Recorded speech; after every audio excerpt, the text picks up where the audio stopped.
kasih, Pak. Saya mengikuti keadaan setiap hari, melihat berita dan keadaan negara kita, dunia khususnya.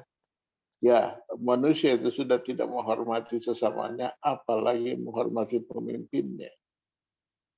Dengan kata-kata kasar mereka mengucapkan kata-kata bagi pemimpin, bahkan sesama mereka mengeluarkan kata-kata yang kasar. Dan saya berdoa untuk apa yang harus saya sharing pagi ini.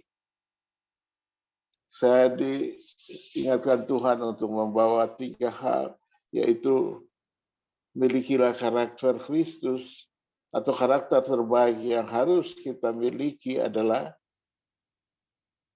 kerendahan hati, kesabaran, dan penguasaan diri. 3 hal ini adalah karakter Kristus. Kalau kita belajar lebih dalam lagi dan kita hidup lebih sungguh-sungguh lagi dengan Kristus, maka sekeliling kita akan terjadi suasana seperti yang kita katakan tadi. Mari kita berdoa dulu. Tuhan, terima kasih. Aku mengurapi setiap kami biar firman-Mu pagi ini menjadi berkat bagi kita semua. Kita dapat melakukannya dan nama Tuhan ditinggikan dalam nama Yesus. Amin. Saudara, saya ajak kita buka firman Tuhan yang terambil dari 1 Petrus pasal 2. 1 Petrus pasal 2 ayat 23 dan 24. 1 Petrus pasal 2 ayat 23 dan 24. Ketika dicaci maki, ia tidak membalas dengan caci maki. Ketika ia menderita, ia tidak mengancam, tetapi ia menyerahkannya kepada Dia yang menghakimi dengan adil. Ia sendiri ialah telah memikul dosa kita di dalam tubuhnya di kayu salib, supaya kita yang telah mati terhadap dosa hidup untuk kebenaran. Oleh bilur-bilurnya kamu telah sembuh. Puji nama Tuhan. Saudaraku yang saya kasihi, kita belajar tentang karakter Kristus. Nah, banyak orang percaya, orang Kristen kurang menyadari bahwa hidup kekristenan adalah sebuah proses pelajaran untuk kita menjadi serupa dengan Kristus. Tapi adalah agar kita menjadi serupa dengan Kristus. Nah, ini yang perlu kita pelajari. Jadi setiap kali kita hadapi proses atau kita hadapi masalah, mari kita melihat diri kita bahwa Tuhan sedang mendidik kita agar kita menjadi serupa dengan Tuhan. Kita menjadi serupa dengan Dia. Dia yang buat segala sesuatu, Dia buat yang indah dan sangat indah terjadi di dalam hidup kita. Nah, saudaraku yang kekasih, apakah artinya menyebut diri sebagai pengikut Kristus apabila dalam kehidupan sehari-hari karakter dan perilaku kita sama sekali tidak mencerminkan Kristus? Ini perlu kita renungkan bersama-sama. Apa gunanya? Apa artinya menyebut diri kita sebagai pengikut Kristus apabila kehidupan kita sehari-hari karakter dan perilaku kita sama sekali tidak mencerminkan Kristus atau tidak meneladani bagaimana Kristus hidup? Saudaraku, saya belajar melihat seperti ini. Setiap kita harus menjadi berkat bagi banyak orang yang ada di sekitar kita. Setiap orang yang tahu kita orang Kristen, atau setiap orang yang tahu bahwa kita orang Kristen, mereka pasti menyadari bahwa kita ini pengikut Kristus. Dan waktu mereka tahu kita pengikut Kristus, mereka ada di pikiran setiap mereka bahwa kita ini mencerminkan karakter Kristus. Semua orang tahu karakter Kristus bagaimana. Saya sudah berulang-ulang kali mengatakan seperti ini. Saya pernah ketemu seorang, lalu dia katakan, repot ya jadi orang Kristen. Kata dia seperti itu. Saya katakan, apa maksudnya kamu bilang repot? Dia katakan, masa kita ditampar pipi kanan, kasih lagi pipi kiri. Saya senyum. Lalu dia katakan, bonyok dong kita. Saya senyum, lalu dia katakan, kenapa sih begitu? Saya bilang, iya. Yesus mengajar kita untuk jangan balas kejahatan dengan kejahatan. Saya katakan seperti itu. Diam. Orang itu diam. Tidak banyak komentar. Lalu diam, suasana diam. Tadinya mau memojokkan. Tapi sebenarnya Yesus mengajar kita untuk jangan balas kejahatan dengan kejahatan, tapi balas kejahatan dengan kebaikan. Nah, ini yang perlu kita renungkan bersama-sama. Kalau kita menyadari kita pengikut Kristus, dan kita tahu ada Kristus yang menjadi contoh di dalam hidup kita, berarti apa yang kita renungkan pagi ini, mari kita pelajari dalam hidup kita. Nah, saudaraku yang kekasih, salah satu sifat Kristus yang patut diteladani adalah kelemah lembutan. Salah satu sifat Kristus yang patut diteladani adalah kelemah lembutan. Pertanyaannya, apakah kita sudah lemah lembut? Saya nggak bilang lemah lembut jadi gemulai, tidak. Lemah lembut dalam menghadapi masalah. Lemah lembut dalam menghadapi keputusan. Lemah lembut dalam menghadapi tekanan. Menyelesaikan masalah, kita menyelesaikannya dengan lemah lembut. Kita tidak berpikir dan mengeluarkan kata-kata yang mengejutkan sekeliling kita. Tidak. Tetapi kita dengan lemah lembut. Nah, ini yang kita pelajari. Kristus tidak pernah membalas kejahatan dengan kejahatan. Sebaliknya, Kristus mengasihi orang yang berbuat jahat kepadanya. Tuhan tidak pernah balas kejahatan dengan kejahatan, dan Tuhan tidak mau kita melakukan itu. Tapi prakteknya kan kita tidak. Prakteknya kita masih, kalau ada orang yang kita tidak suka, kita tunjukkan bahwa kita tidak suka sama orang itu. Seharusnya tidak seperti itu. Saya mau ingatkan kita, mungkin saya salah, kita pelajari bersama-sama. Kalau ada orang yang kita lihat dia salah atau tidak sependapat dengan kita, sebaiknya kita menjelaskan pada orang itu agar dia sadar dan dia bertobat. Kalau kita menjelaskan dan dia bertobat tanpa kita sadari, kita sedang membawa dia lebih dekat dengan Tuhan. Tetapi kalau kita lihat orang yang punya kelemahan, lalu kita klaim dia seperti itu, ya dia nggak akan berubah. Dia tetap menjadi seperti itu. Nah, ini yang kita mesti renungkan bersama-sama di pagi ini. Di tengah-tengah jemaat kita temukan orang yang berbagai macam karakter. Berbagai macam hal yang mereka katakan, dan ya sesungguhnya semua tidak menyenangkan dan semua tidak baik.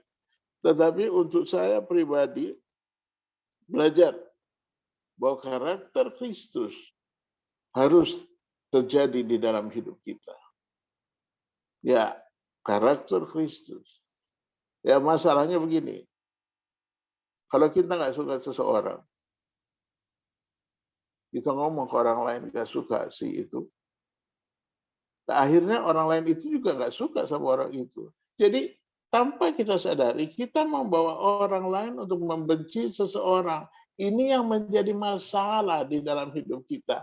Sebaiknya kalau kita tidak suka dengan seseorang, kita pribadi menghampiri orang itu, lalu berkata tentang kelemahan orang itu. Nah, ini yang paling perlu kita renungkan bersama-sama. Saya ulangi lagi, salah satu sifat Kristus yang patut diteladani ialah kelemah lembutan hatinya. Kristus tidak pernah membalas kejahatan dengan kejahatan. Sebaliknya, Kristus mengasihi orang yang berbuat jahat kepadanya. Yesus tidak pernah balas kejahatan dengan kejahatan.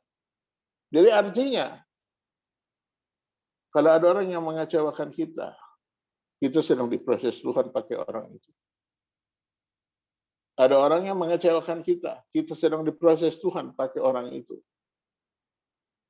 Jadi waktu kita menerima keberadaan orang itu, kita sedang membangun persahabatan di dalam Kristus. Karakter Kristus penting terjadi di dalam hidup kita. Apapun alasan kita, karakter Kristus harus menjadi karakter kita. Orang dapat melihat Yesus dalam hidup kita. Orang dapat mengenal dan mengasihi Yesus melalui kita mengasihi orang itu. Itu tadi sudah saya katakan. Kalau kita tidak suka sama si A, kita cerita kepada teman kita tidak suka sama si A begini kelemahannya, A, B, C, kita ngomongin kelemahannya. Akhirnya, satu orang yang kita tidak suka, banyak orang jadi nggak suka sama orang itu. Apakah ini karakter Kristus? Bertobat, saudara yang kekasih, pagi yang indah ini kita perlu bertobat. Kalau kita tidak suka sama seseorang, kita pribadi yang menyelesaikan dengan orang tersebut. Selesaikan secara pribadi. Selesaikan supaya hidupmu semakin tenang dan Tuhan memberkati engkau. Nah, saudaraku yang saya kasihi, bahkan terhadap orang-orang yang meludahi Yesus, yang menghujat Yesus, yang mencabuk Yesus, bahkan menyalibkan Yesus. Yesus justru berdoa bagi mereka. Bagi mereka Yesus berdoa mohon pengampunan kepada Bapa. Ampuni mereka sebab mereka tidak tahu apa yang mereka lakukan. Apa yang telah mereka perbuat. Lukas 23 ayat 34. Yesus berkata, ya Bapa ampuni mereka. Ampuni mereka sebab mereka tidak tahu apa yang mereka perbuat. Dan mereka membawa undi untuk bagi-bagikan pakaiannya. Saudaraku, dengan keadaan yang sangat-sangat tidak bagus dan tidak terhormat dan tidak sopan, Yesus telah tetap melepaskan pengampunan untuk orang tersebut. Saya kalau bicara begini bukan berarti saya dari suku Ambon sifatnya baik. Enggak. Orang Ambon kalau benci sama orang dikumpulin satu kampung untuk benci orang itu, iya. Tapi saya menyadari hal ini salah. Tadi malam saya bercerita dengan istri mengenai satu orang yang kalau dia benci orang itu, dia mau semua orang benci sama dia. Saya katakan, ini karakter yang kurang bagus. Lalu istri saya katakan, ini karakter orang Ambon. Dan saya tidak mau jadi seperti itu. Saya mau punya karakter-karakter Kristus. Sebab karakter yang paling benar adalah karakter Kristus. Nah, saudaraku, bagaimana dengan kita? Bagaimana dengan kita ketika kita dilukai? Umumnya kita cenderung membela diri dan berusaha membalas dengan lebih parah lagi. Atau kita mengasihi, mengampuni, seperti yang Kristus lakukan. Bagaimana dengan kita? Ketika kita disakiti dan dilukai, kita bisa belajar dari tokoh di Alkitab seperti Yusuf. Meskipun ia mempunyai kesempatan untuk membalas terhadap saudara-saudaranya, Yusuf tidak melakukan itu. Saudaraku yang saya kasih, saya belajar kisah Yusuf ini menjadi lebih kuat lagi. Yusuf, dia bisa membalas saudaranya pada waktu saudaranya dalam kesusahan. Tetapi itu tidak dia lakukan. Dia tidak lakukan, justru dia memberkati. Nah, ini yang menjadi contoh bagi kita, saudaraku yang saya kasihi. Kita belajar dalam hidup kita ini agar benar-benar kita tidak saja disebut orang-orang Kristen, tidak. Tapi perilaku Kristus terjadi. Sifat Kristus terjadi di dalam diri kita. Ilmu kita sepintar apapun, kita mungkin pintar sekali, mungkin kita sekolah tamatan S3 dokter, kalau saudara punya ilmu semakin tinggi, bagus itu ilmu tinggi. Tetapi kalau tidak ada karakter Kristus di dalamnya, saya pikir tidak ada artinya ilmu itu. Karena penting sekali karakter Kristus disertai dengan ilmu yang tinggi. Agar setiap orang merasakan Yesus ada bersama-sama dengan kita. Nah, saudaraku yang kekasih, Musa, meski ditentang hebat dan dikata-katain oleh Miriam, perhatikan ya, saudaraku yang kekasih, Musa tidak membalas dan akhirnya Tuhan sendiri yang bertindak sebagai pembela. Miriam mengeluarkan kata-kata yang tidak sopan dan tidak baik untuk Musa. Musa nggak balas. Makanya coba kita belajar bersama-sama pagi yang indah ini. Lebih baik kita yang menyelesaikan daripada Tuhan yang membalas. Waktu Tuhan membalas Miriam dikatakan kena kusta putih. Nah, ini hal yang perlu menjadi pelajaran bagi kita. Nah, saudaraku yang saya kasihi, sebagai pengikut Kristus, kita perlu terima perintah untuk hidup sama seperti Kristus. Perintah untuk hidup sama seperti Kristus. 1 Yohanes 2 ayat 6. Barang siapa mengatakan bahwa ia ada di dalam dia, ia wajib hidup sama seperti Kristus hidup. Jadi kalau saya mau katakan, mungkin saudara pintar. Bagus kalau kita pintar. Dan kita ketemu orang yang tidak pintar. Lalu kita merendahkan orang itu, salah itu. Mari kita ajar orang itu, didik orang itu, biar kita sama-sama pintar. Itu yang Tuhan mau. Karena kalau kita mau menguasai sendiri, nah ini bermasalah, kita orang yang sangat bermasalah. Nah, ketika kita punya kesempatan untuk melakukan kebaikan, mari kita lakukan kebaikan itu. Karena itu yang Tuhan mau. Ketika kita punya kesempatan untuk berbuat baik, mari kita berbuat baik. Karena itu yang Tuhan mau. Jika kita berbuat baik, maka sekeliling kita merasakan kehadiran Tuhan, kebaikan Tuhan melalui hidup kita. Melalui hidup kita, sekeliling kita merasakan kebaikan Tuhan. Kalau kita mau melihat kuasa Tuhan terjadi di tengah dunia ini, mari kita sebagai orang percaya miliki karakter Kristus. Sebab kalau kita punya karakter Kristus, sekeliling kita diberkati Tuhan. Mari kita belajar bersama-sama. Satu hal yang perlu kita renungkan bersama. Mungkin teman kita atau jemaat di gereja menghadapi masalah. Lalu kita tahu orang itu punya masalah. Lalu kita pura-pura tidak tahu dengan masalah orang itu. Kalau saya menganggap itu salah. Kalau ada orang susah, tugas kita mendoakan orang itu. Bukan doa saja. Kalau dia butuh apa saja yang bisa kita bantu, bantu. Bantu. Saya bukan asal ngomong. Saya bukan orang kaya, saya bukan orang berkelebihan. Tapi berapa banyak orang yang saya pernah bantu. Karena saya tahu, waktu kita menolong orang susah, tanpa kita sadari, itu yang Tuhan kehendaki. Waktu kita membantu orang susah, Tuhan melihat kita dan Tuhan tersenyum. Karena itu yang Tuhan kehendaki. Nah, saudaraku yang saya kasihi, saya mau bagi untuk kita ada 5 hal. Pertama, saya catat di sini. Hati Yesus selalu tergerak oleh belas kasihan. Ini poin pertama.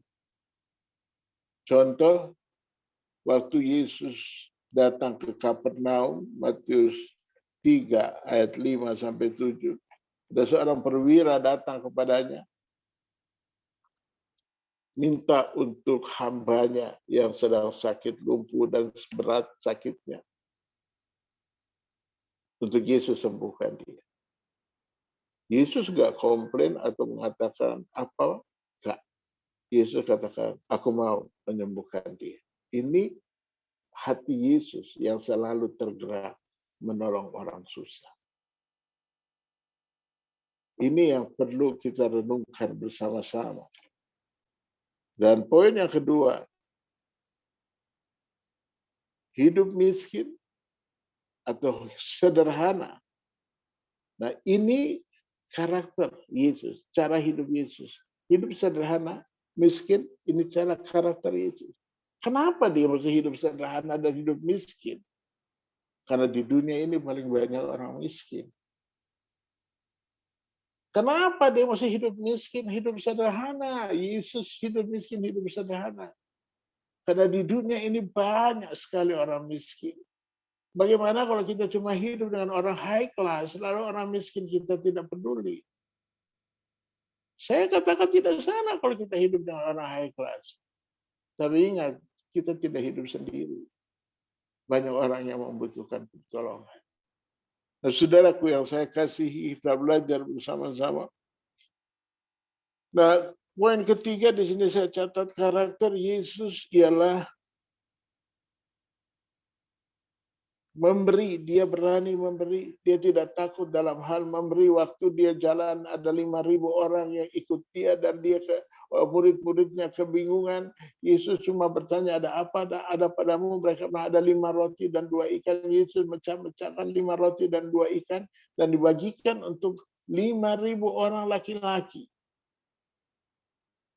Itu dia bagikan. Itu karakter memberi. Kita kalau memberi pakai harta atau uang kita, memang kita nggak sanggup. Tapi kalau kita taat sama Tuhan, kita disanggupi oleh Tuhan. Tuhan yang menyanggupkan kita. Nah, ini hal yang paling luar biasa. Kalau dikatakan, poin ketiga saya catat, Yesus adalah karakter pemberani. Kenapa saya katakan Yesus karakter pemberani? Karena Yesus berani di bait Allah porak-porandakan mereka yang berdagang di bait Allah. Yesus mengusir mereka, dia cambuk mereka, mereka lari obrak-abrik dagangan mereka. Yesus buat seorang diri. Ini karakter pemberani. Arti rohaninya. Kita tidak takut kalau ada orang jatuh di dalam dosa untuk kita menyelamatkan orang itu. Kita berani memberi diri untuk membawa orang itu datang kepada Tuhan Yesus untuk orang itu diselamatkan. Sebab kita sudah diselamatkan. Keselamatan bukan milik kita sendiri. Orang lain pun memiliki keselamatan. Dan melalui hidup kita. Kita yang sudah ada Yesus dalam hidup kita. Patut untuk menjadi contoh untuk orang lain. Saya merenungkan karakter Yesus ini, karakter keempat adalah karakter pemberani. Karakter Yesus yang ketiga, karakter pemberani. Karakter Yesus yang keempat ialah bersifat tegar, terutama saat ia menghadapi tantangan berat. Contoh waktu dihadapi Pontius Pilatus, waktu mau dicambuk, mau disalibkan, apakah Yesus ketakutan? Enggak. Yesus biasa aja. Semua orang yang ada di situ pukul dia, ludahin dia biasa aja. Ini karakter yang luar biasa yang patut dicontohi. Karakter yang luar biasa. Saya catat karakter yang keempat dan karakter yang kelima, karakter berbelas kasihan. Yesus tidak pernah diam. Kalau dia lihat orang susah, Yesus nggak pernah diam. Yesus tidak pernah diam pada waktu dia lihat orang berduka. Contoh, Yesus bangkitkan anak muda di Nain. Yesus lihat ibunya menangis. Yesus hanya melihat ibunya menangis karena putranya meninggal. Anak laki-laki itu sangat berharga bagi bangsa Israel. Waktu Yesus melihat itu, Yesus tahan jenazah itu, lalu Yesus katakan bangkit, anak muda itu bangkit. Hanya karena Yesus melihat ibunya menangis. Mari saudaraku yang saya kasihi, berbelas kasihan adalah karakter Yesus Kristus Tuhan.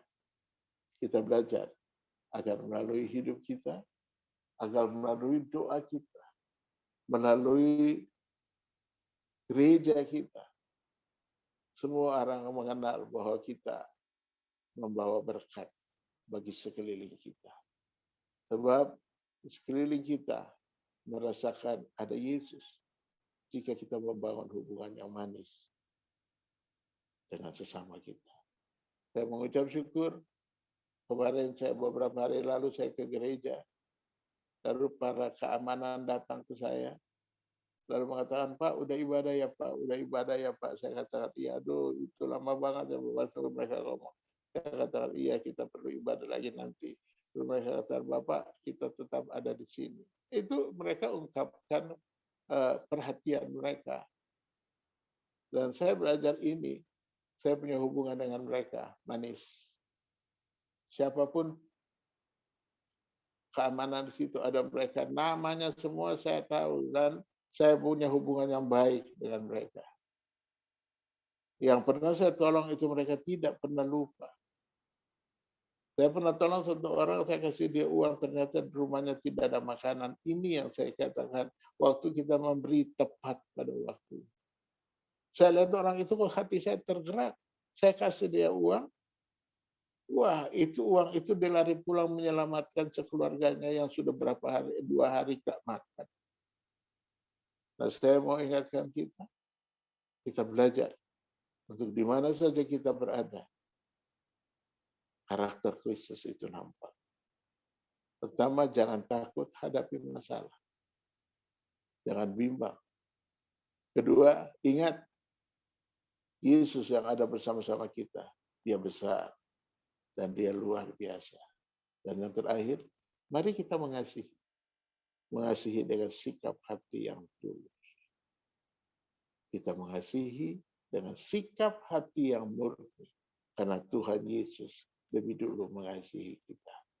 Saudaraku yang kekasih, mari lakukan dengan segenap hati. Karena kita semua berharga di mata Tuhan. Kalau karakter itu terjadi dalam hidup kita, gereja kita akan diberkati Tuhan. Banyak orang akan datang menikmati berkat Tuhan. Mereka akan datang melihat pemimpinnya yang rendah hati. Kita belajar. Saudaraku yang kekasih, saya selesai. Saya mengingatkan saudara, besok kita akan ada morning chapel dengan pembicara Pak Tony Suwardi, temanya joy. Terus saya ikuti besok pagi agar sukacita surga menyertai hidup kita. Sukacita itu ada bersama-sama kita. Kita berdoa. Terima kasih Tuhan Yesus untuk kebaikan. Terima kasih untuk kasih setia. Terima kasih Engkau memberkati setiap kami berbicara kepada kami pribadi lepas pribadi.